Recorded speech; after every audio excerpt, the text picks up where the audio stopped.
보실 성경 말씀은 요한계시록 14장 14절로 20절까지 보시겠습니다.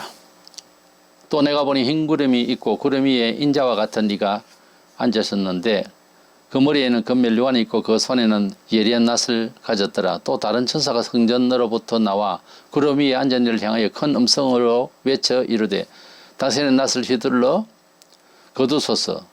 땅의 곳이 다 익어 거둘 때가 이르렀음이니이다 하니 구름 위에 앉으신 이가 낫을 땅에 휘두르며 땅의 곡식이 거두어지니라. 또 다른 천사가 하늘에 있는 성전에서 나오는데 역시 예리한 낫을 가졌더라. 또 불을 다스리는 다른 천사가 제단으로부터 나와 예리한 낫 가진 자를 향하여 큰 음성으로 불러 이르되 네 예리한 낫을 휘둘러 땅의 포도송이를 거두라. 그 포도가 익었느니라 하더라. 천사가 낫을 땅에 휘둘러 땅의 포도를 거두어 하나님의 진노의 큰 포도주 틀에 던짐에 성 밖에서 그들이 밟히니 틀에서 피가 나서 말 굴레까지 닿았고 1600 스타디온에 퍼졌더라. 아멘. 우리는 계시록 13장에서 마지막 때 대환란 중에 극한 환란의 666 적 그리스도의 이름의 통제 아래서 정치, 경제, 사회, 문화 모든 면에 있어서 종교가 다 통합되고 해서 우리 기독교인이 정말 마음대로 예수 믿고 살 수가 없는 힘든 시기를 이제 맞이하게 되는 장면이 나옵니다. 그러니까 마지막 때에 대환란의 중간에 들어서면은 많은 성도들이 죽임을 당하고 지금 우리가 생각하는 대로 믿음이 연약한 우리는 어떻게 할 것인가 이런 근심이 생길 수가 있습니다. 이 본문은 그때 당시에 가서 성도들에게도 위로의 말씀을 주시려고 하는 내용이기도 하지만은 지금부터 가지고 있는 이 세상에 살아가고 있는 2000년 동안 기독교인들에게 주신 말씀이기 때문에 그런 점에서 성경을 봐야 합니다. 비록 우리 때에 예수님이 오시기 전에 대환란이 올 것을 말씀하신 것은 아니지만은 항상 주님을 바라보고 사는 성도들의 그 믿음을 유지하고 승리하게 하시는 하나님의 섭리에 대해서 알고 있어야 되거든요.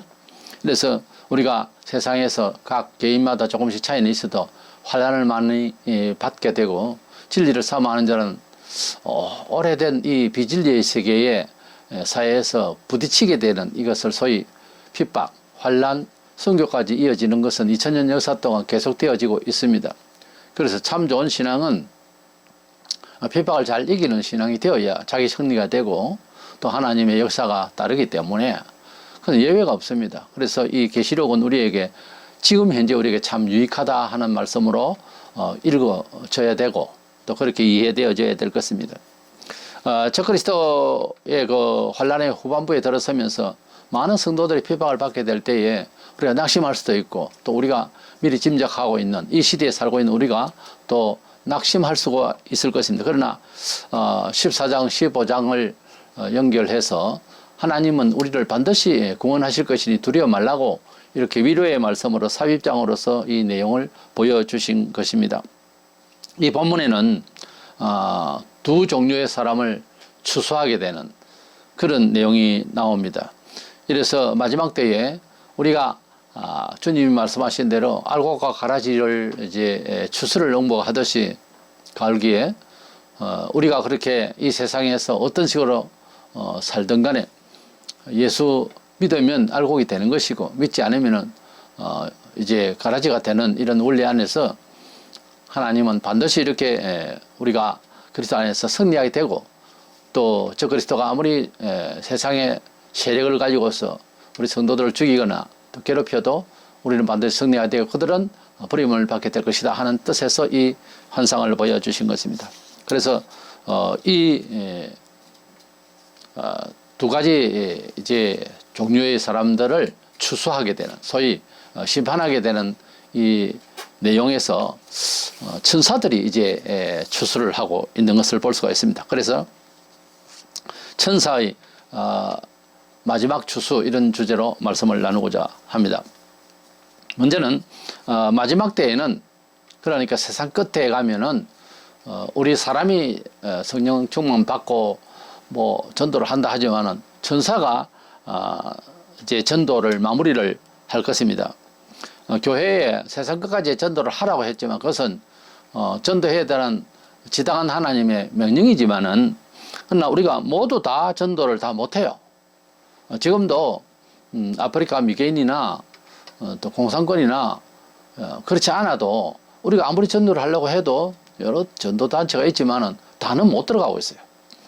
이런 점을 생각하면 지구 끝까지 가면은 가령 앞으로 30년 후에 예수님 오신다 칩시다. 그럼 지금부터 태어난 나이가 이제 성인이 되는데 그 성인 될 때까지 관리가 안 되고 있으면은 예수를 믿게 하기가 참 어렵고 그런 단체가 그런 사람들이 이제 또 생겨났기 때문에 언제 우리가 다 전도를 할 것이냐는 거예요. 이렇게 사람이 다 할 수는 없고 또 그걸 다 못 해서 우리가 낭망할 일은 아니고 우리에게 주어진 달란트만큼만 열심히 일을 하면 되는 것입니다. 마태복음 13장 38절 9절에 밭은 세상이요 좋은 씨는 천국의 아들들이요 가라지는 악한 자의 아들들이요 가라지를 뿌린 원수는 마귀요 추수 때는 세상 끝이요 추수꾼은 천사들이니 그런 말씀이 있습니다. 이 본문에 얼른 보면은 인자 같은 이라고 그랬어요. 예수같이 생긴 그런 아주 영광스러운 뭐 아무래도 심판을 하니까 의에 빛나는 그런 이제 천사가 나와요. 그가 이제 추수를 앞장면을 그렇게 하고 있는데 이 천사에 대한 표현을 보면 꼭 예수님 같이 보여서 사람들이 예수로 생각하지만은 마지막 때 추수할 자는 예수님이 말씀하시기를 천사들이 추수를 한다고 하셨거든요. 그 때문에 사복음서에 주님께서 말씀하신 대로 예수님이 거두는 것이 아니라 천사가 이제 추수를 한다. 이렇게 주님이 말씀하셨기 때문에 본문의 내용은 천사가 하는 것으로 이제 알아야 될 것입니다. 추수하는 천사를 여러 사람들이 이렇게 예수님을 오인하는데 분명히 이 본문은 우리 주님의 예언과 또 이제 본문 내용을 살펴보겠는데 이 천사에 대한 표현 기술이 예수님에 대한 것이 아니기 때문에 이 천사는 예수님이 아니고 그래서 예수님이 곡식을 거두는 것이 아니라 천사가 거둔다 하는 점을 설명을 하려고 합니다. 먼저는 이 천사가 쓴 멜류관은 월계관입니다. 그러니까 14절에 또 내가 보니 흰 구름이 있고 구름 위에 인자 같은 이가 앉으셨는데 그 머리에는 금멜류관이 있고 그 손에 예리한 낫을 가셨더라 그랬어요. 여기 이제 표현은 존칭어를 쓰면서 이렇게 표현해 놨는데 이것도 좀 오역에 속합니다.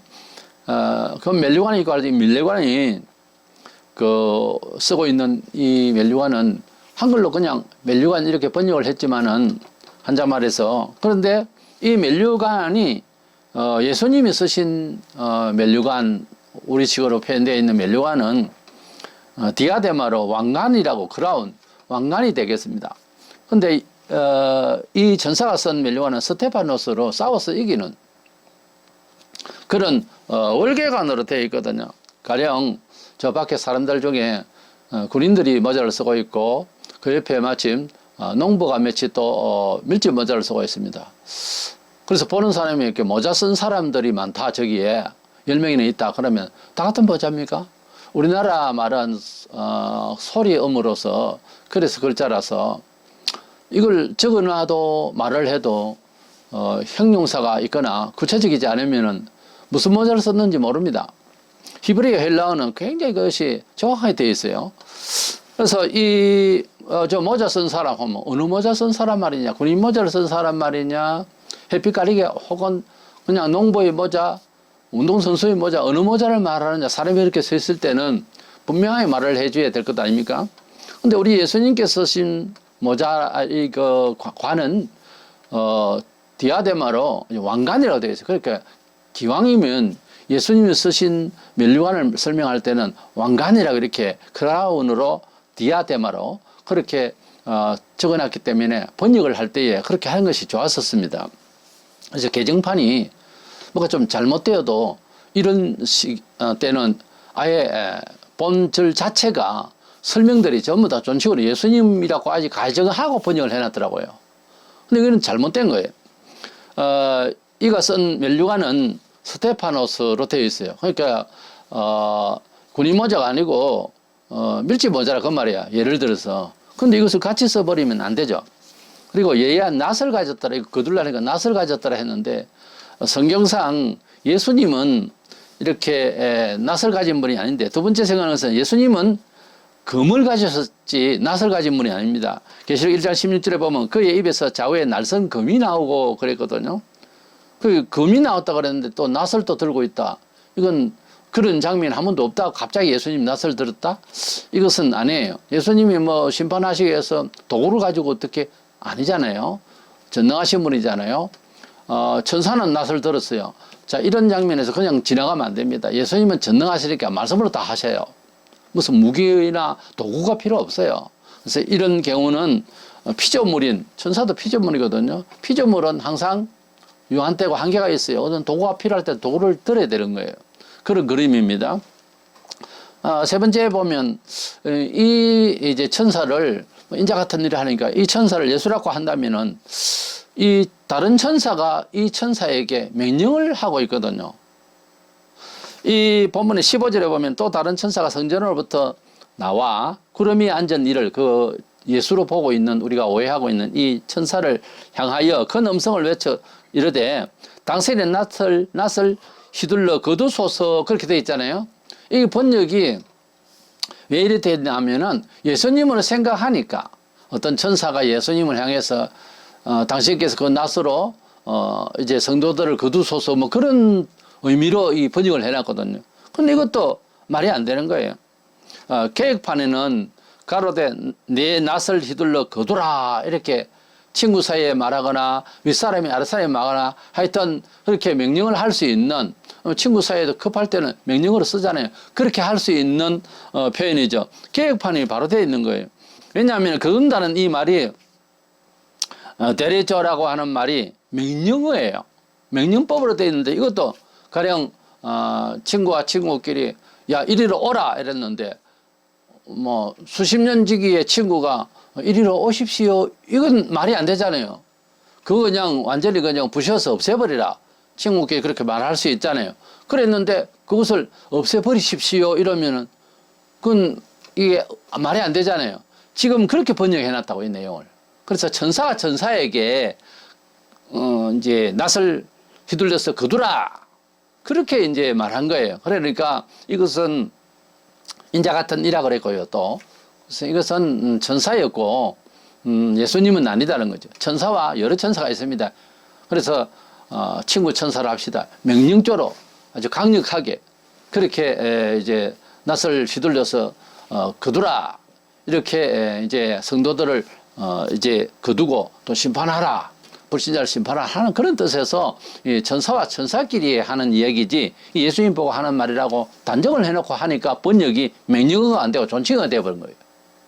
이게 개정 번역이 한두 군데가 아니에요. 기왕에 할 것 같으면 좀 조심스럽게 해야 되는데 이래 놓으니까 이 내용이 예수님으로 봐버린다 이 말이에요. 이렇게 표현을 이제 번역을 해버리면은 이건 말이 안 되는 거죠. 이래서 이 천사에 대한 표현과 그의 내용을 보면은 이것은 예수님이 아니고 바로 천사가 낫을 휘둘려서 곡식을 거두고 또 다른 천사가 그렇게 명령을 한 것으로 볼 때에 그가 쓰고 있는 멜리관이나 또 낫을 들고 있는 모습은 이 예수님이 아니라는 거죠. 두 번째로 이 본문에서 두 가지 추수가 나옵니다. 추수라고 하면은 무슨 농사를 해도 알곡과 또 못 쓰는 열매들이 있습니다. 예, 가라지가 있죠. 그래서 농부는 추수 때 저도 농사를 이제 하는 이런 농촌 출신이기 때문에 잘 알죠. 열매를 먼저 거두고 열매에 먼저 관심이 있죠. 그 다음에 이제 먹지 못할 것, 죽정이 이런 것은 이제 한쪽으로 다 이제 몰아놓고 이제 알곡을 먼저 정리를 하고 난 다음에 이제 죽정에 대한 어떤 뭐 어떻게 처리를 할 것을 이제 연구를 하는 거죠. 먼저는 알곡 추수의 내용이 나옵니다. 16절에 구름이 앉으신 이가 낫을 휘두르매 땅의 곡식이 거두어지니라. 그래서 알곡을 이제 먼저 거두는 이 장면이 나와요. 마태복음 3장 12절에 보면은 손에 키를 들고 자기의 타작마당을 정하게 하사 알곡은 모아 곡간에 들이고 죽정이는 꺼지지 않는 불에 태우시리라 그런 말씀이 있습니다. 예수님께서 재림하시면은 그러니까 먼저 성도들을 알곡을 비유하는 성도들을 부활시키시고 구원을 하신다 하는 그런 장면이 되겠습니다. 요한복음 5장 29절에 보면 선한 일을 행한 자에게서 믿음을 말해요. 생명의 부활로, 악한 일을 행한 자는 심판의 부활로 나오리라. 뭐 이건 행위 언약인가 이래 싶어도 그런 뜻은 아니고요. 믿음으로 사는 이에게 생명의 부활, 믿지 않는 세상 일들은 아무리 선량하다 싶고 동상을 세워줄 만한 일을 한 것 같아도 그 속에 마귀가 역사했기 때문에 결국은 심판의 부활로 다 부활은 될 것인데 성도들은 생명의 부활로, 불신자는 심판의 부활로 영원토록 죽지도 못하는 몸으로 이제 지옥의 행보를 받아야 되는 이런 상황입니다. 이래서 주님이 오시면은 이렇게 부활을 시키실 것인데, 요거는 이제 간단하게 이렇게 한 절에 말씀을 하셨고 했지만은, 소위 그 칼빈주의에서 장로교에서 주로 많이 이해하고 있는 무천년주의라는 게 있어요. 천년설에 있어서 예수님이 재림하실 때에 단번에 성도들은 천국 가고 불신자는 지옥을 보내버리는 아주 간단한, 무슨 근거로 그렇게 말하는지 읽어보지도 아니하고 그렇게 그냥 그래 안 하겠느냐, 심판이니까 이렇게 생각을 한 나머지 가설로 신학을 만들어내는 경우가 참 많아요. 우리 사람이 가지고 있는 종교적 정서라는 게 있어요. 그것을 시대마다 조금 틀리네요. 이 사람이 가지고 있는 정서가 그렇게 정해놓고 성경을 보는 거예요. 그러니까 교파별로 가지고 있는 특징이 교인들이 가지고 있는 종교적 양심하고 비슷하게 가요. 그러니까 목사가 자기 스타일로 이렇게 해서는 안 되죠. 일단 교파를 초래해서 목사는 성경적이어야 한다는 거예요. 성경에 그 무게를 더 준, 그리고 그 목적 성향이 이렇다 하면, 동쪽이다 하면 동쪽으로 계속해서 이끌라고 해야지, 듣기 싫다 한다고 해서 서쪽으로 가자, 편한 데로 가자 할 수가 없잖아요. 이게 말세가 되면은 목사가 직업이 돼가지고 하나님께서 말씀하시는 그 본래의 목적을 대언하는 것이 목사이거든요, 사실은. 그래서 하나님의 말씀이 우리가 구원을 얻고 세상을 어떻게 살 것에 대한 모든 신구약의 말씀이 완성이 되어 있어요. 또다시 뭐 계시를 하네 어쩌네, 난 직접 계시를 받았는데 또 어떻게 잘 믿어야 돼, 그런 거 없어요. 잘 믿어야 될 내용이 다 이미 이제 완성이 됐어요. 이래서 이 무천년주의자들은 신불신간에 한꺼번에 다 부활해서 한다고 생각을 하고 막 주장을 하는데, 성경을 보고 이야기를 해야 되는 거예요. 성경에 보면은 오른전 15장 23절 4절 보면은, 그러나 각각 자기 차례대로 되리니, 먼저는 첫 열매인 그리스도의 부활을 말합니다. 다음에는 그가 재림하실 때에 그리스도에게 속한 자요, 이렇게 그리스도인들이라 이 말이에요.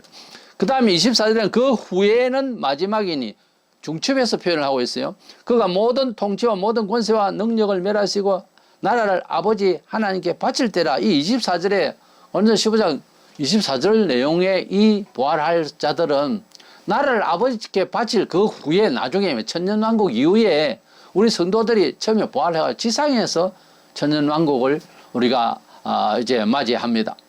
그러나 우리가 살 곳은 이것이 아니에요. 아버지 나라에 다시 데리고 갑니다. 그러니까 데리고 갈 때에 불신자들이 부활해서 지옥을 가게 된다, 이런 뜻이에요. 그러니까 부활은 순서가 있더라고. 첫째 부활은 예수님, 둘째는 예수님 재림하실 때 신자들, 성도들, 그 다음에는 그 후에는 나중이니 중복이 되어 있는데, 원문을 보면 아주 제일 끝에 그 말이에요. 제일 끝에 그것은 우리가 영원한 천국을 상을 받으며 영원한 천국을 갈 그날에 불신자들이 부활을 하게 돼. 그러니까 천년왕국 동안 불신자들은 부활을 안 한다는 뜻이에요. 이런 내용이에요. 그러니까 예수님께서 어제 재림하시는 장면이 언젠가 하면은 19장에서 재림을 하세요. 19장에 재림을 해서 성도들을 부활을 시키는데, 거기에 성도들만 부활하지 불신자들이 부활을 해서 금방 심판을 받고 그런 내용은 안 나와요. 20장에 가서 천년왕국을 지나고 난 뒤에 이제 우리가 영원한 천국과 백보자의 심판이라고 하나님께서 그렇게 심판하시는 내용이 나옵니다. 이래서 이 신불신간에 부활을 하지만은, 먼저는 우리가 알곡의 그런 낯을 휘둘러서 알곡을 거두는 내용이 나오는 것은 신자들이 먼저 부활을 한다 그 말이에요. 그것을 하고 그 다음 그림이 이제 두 번째로는 진노 받는 포도송이, 이것은 불신자를 말해요. 일반적으로 포도는 이스라엘 백성인 우리 성도들의 행위를 말합니다. 본문의 포도송이는 뭐냐? 이것은 성도들이 아니고 불신자를 말하고 있습니다. 포도주 틀에 누질러서, 큰 돌로 누질러서 포도즙을 짜는 것을 이제 심판하는 것으로 말씀하시려고 하니까 잘 알아듣는 백성이고, 그들은 또 이 말씀을 내용의 전체 분위기가 이스라엘 백성의 그 기본적인 문화 안에서 말씀을 하다 보니까 포도송이를 여기에서는 심판의 그런 포도 틀에 넣어서 짜는 이런, 그래서 포도즙이 나오는, 피같이 벌겋게 나오는 그것을 이제 연상시켜서 심판의 대상으로 포도를 이제 말씀하고 있어요. 제가 앞서 말씀드렸지만은 단어 하나하나가 똑같이 한 군데로 이렇게 일방적으로 해석될 수가 없어요. 숫자도 그렇고. 그래서 상황 따라서 주님께서 말씀하실 때에 뭐라고 말씀하셨는지 잘 알아들어야지, 언제는 뭐 사탄이 뱀이랬다가 뱀을 또 지혜라고 하느냐, 이렇게 주님 앞에서 우리가 뭐 반응을 그렇게 나타내서는 되겠습니까? 주님께서는 필요하실 때에 그런 뱀같이 지혜롭고 머리가 좋거든요. 사탄이 사람을 깼으니까. 그래서 그런 뱀같이 지혜롭고 하는 말씀을 이제 하실 때에는 지혜를 먼저 생각해서 그런 뜻으로 들으라는 거죠. 우리가 세상의 악한 일도 비유를 할 때가 있는데, 그 비유되는 대상이 가능한 선한 뜻에서 하는 것도 좋겠고 하지만은, 그러나 보편적으로 아는 그 인식이 나쁘게도 설명이 되어질 때가 있는 거예요. 이 비유의 사료가. 그래서 그러한 이제 여러 우리의 그 문화 속에서의 일들을 주님이 말씀하실 때는 일방적으로 설명은 안 했다는 거죠. 예. 그래서 우리 주님께서 이제 설명을 하실 때에 그것을 같은 뜻이지만 선어로도 악어로도 설명을 하셨으니까, 이 포도송이는 이제 누구냐 하면은 바로 성도들이 아니고 심판받는 불신자를 뜻하는 것입니다. 19절 20절에 보면 땅의 포도를 거두어 하나님의 진노의 큰 포도주 틀에 던짐에 성 밖에서 그들이 밟히니 틀에서 피가 나서 말굴레까지 닿았고 1600 스타디온에 퍼졌더라 그랬습니다. 포도를 짜듯이 불신자들은 그렇게 심판을 받게 되는데, 고통을 받는다는 뜻이 아니라 이것은 몸이 그렇게 심판을 받는다는 그런 뜻이죠.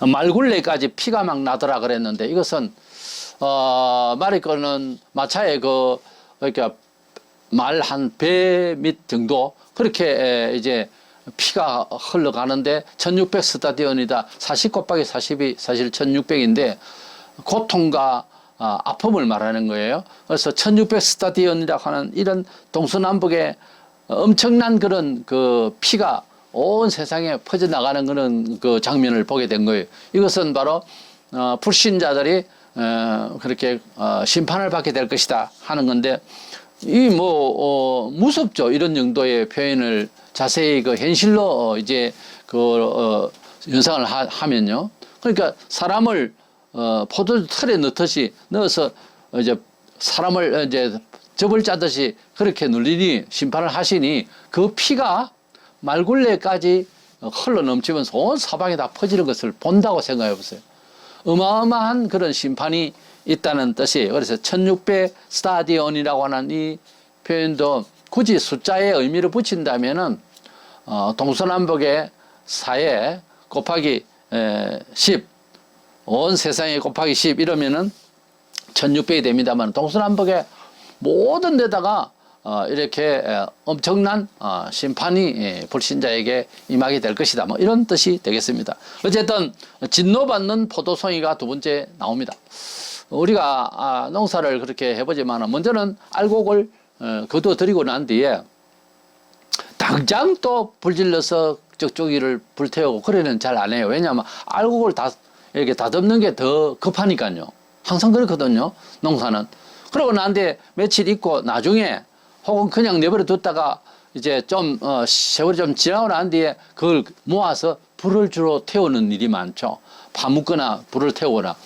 그래서 우리 주님이 오시면 우리 성도들이 먼저 그 낫의 휘둘림을 받아서 다 구원을 받고 이제 열매를 거두고 난 뒤에 나중에 이제 먹지 못할 포도송이를 할까, 또는 죽정이라 할까 이것을 불태워서 없애게 되는 이런 농부들의 그 일을 보면 우리 주님이 재림하셔서 우리 성도를 먼저 구원하고 불신자들은 나중에 이제 불러 태우는 지옥을 보내는 이런 내용이 아주 자연스럽게 우리 천국은 씨 뿌리는 비유에도 있고요. 또 심판은 열매를 거두는 그런 추수하는 데 비유를 하셨잖아요. 아주 정확해요. 틀림이 없어요. 이래서 우리 성도들이 13장에서 너무너무 고통을 받고 많은 사람들이 죽게 될 것을 말씀하셨는데 우리가 그때 가면은 우리의 믿음이 좋아져요, 사실은. 왜냐하면 공중권세 잡은 자가 패배해서 땅에 내려왔기 때문에 우리의 기도가 우리의 마음에 그냥 하나님 아버지께 바로 올라가기 때문에 믿음이 좋아질 겁니다. 저 예상컨대는 아주 믿음이 연약한 사람도 그때는 순교적 신앙이 돼버려요. 그렇게 되기를 원하잖아요, 사실은 평소에. 그렇게 원치 않습니까? 우리 성경에는 목숨을 걸고 믿는 것을 잘 믿는 것으로 되어 있잖아요. 그렇게 원하잖아요. 그것도 원치도 않는다면 그들은 뭐요? 예수 믿는 사람이요? 그래서 목숨을 걸고 믿고 싶어도 안 되잖아요. 지금은 힘들잖아요. 나 이제 믿음이 좋은 사람은 순교적 신앙을 가지고 순교도 하고 순교적 생활도 하죠.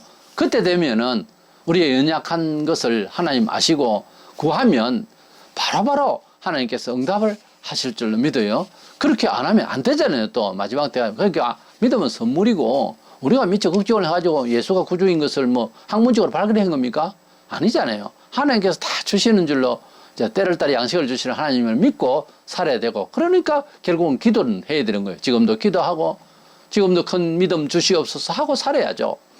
그랬던 이 계시록 14장에 두 가지 추수가 나오는데 추수하는 사람을 예수라는 것 이것은 교정을 해야 됩니다. 이것은 천사예요. 설명드린 대로 천사고 먼저 우리가 거두어지는 알곡 열매가 되는 것이고요. 나중에 불신자들은 이렇게 큰 심판이 있을 것이니 13장에서 임한 마지막 때 후반기에 엄청 큰 성도들의 대환란을 두려워하지 말고 우리의 생애 중에도 지금도 마찬가지로 우리가 어려움이 있을 때 오히려 기적이 납니다. 사람이 하나님을 믿는다, 전능하신 하나님을 믿는다 이렇게 하지만은 극한 상황이 와야 그걸 믿고 의지하려고 그래요. 평소에 좀 믿음을 가지고 살아야 되는데 아주 막다른 골목에 가면은 그래 안 믿으면 안 되는 상황, 그런 도우심이 필요한 상황이 극한 상황이 오면 아무리 믿음이 적은 사람이라도 정말 예수님을 구주로 믿고 신앙인이라고 한다면은 한번 발휘를 하게 돼요. 누구나. 그래서 불신자도 하나님 욕하고 교회를 핍박하고 하더라도 극한 상황에 쿵 하면 아이고 하나님 도와주셔서 그렇게 되거든요. 그래서 우리가 하나님 앞에서 믿음을 이제 지키려고 하는 것은 평상시에 그렇게 전능하신 하나님을 믿고 오지 않은 것이 쭉 가서 우리의 어려움과 고통이 오더라도 쭉 가서 승리할 수 있도록 해야 되는데 가만히 생각해 보세요. 믿음이 좋은 사람의 간증을 들어보면 핍박이 있었어요. 어려움이 있었어요. 극한 상황이 있었어요. 근데 내가 믿음이 좀 약하다, 나는 부족하다는 자신을 돌아보세요. 그런 일이 약했든지 없었든지 피했든지 하여튼 없었어요. 간증할 게 없는 거예요. 주로 간증할 게 있다고 하는 말은 극한 상황이 있었다는 말하고 이제 같은 이야기예요. 그래서 우리가 믿음을 크게 가지려면 가만히 앉아 주시옵소서 안수해 주세요 목사님 이게 아니고 신앙은 1대1이에요. 하나님과 내 자신이 여러 일상의 생활에서도 예수님의 경험을 생각하면서 십자가 정신을 살아보세요. 그러면 믿음의 은연중에 이렇게 자라요. 그렇게 또 어떤 큰 환란이 와서 눈물 콧물 흘리면서 극한 상황이 올 때 방황할 만큼 막 힘들 때도 주님 앞에 한번 그걸 잘 통과하면 아하 내가 믿음이 이렇게 부족했구나 하는 것을 알고 그 다음부터 재미를 느끼고 영적으로 강화되기 위해서 노력하게 되죠. 다 같아요. 장사가 없어요. 믿음의 그 성장은 누구나 다 힘들어요. 그런 과정을 환영하고 하나님 주시는 그런 트레이닝 과정을 잘 밟아서 너도 나도 다 믿음이 좋은 사람이 되어서 말세에 어떤 극한 상황이 오더라도 이렇게 알곡을 거둬주실 하나님, 불신자를 심판하실 하나님, 그것을 잘 알고 19장에 주님 재림하시는 그날까지 잘 인내하고 승리하는 저와 여러분 되시기를 주의 이름으로 축원합니다.